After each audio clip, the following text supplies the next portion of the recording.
ആകാശം നിന്നിട്ടെന്നൊരു പൊന്മാനം മേലെ കണ്ടു കനവിൻ കോണിൽ കുളിരായി കുളിർ മഴ മഴ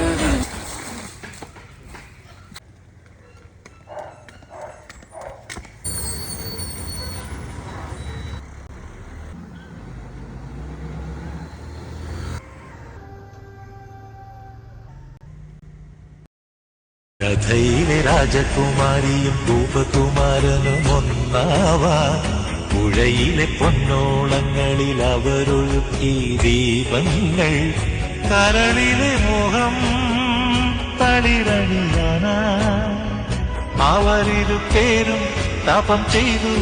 ഈ അമ്പലക്കൽപ്പടവിൽ കഥയിലെ കാട്ടു ചെമ്പകം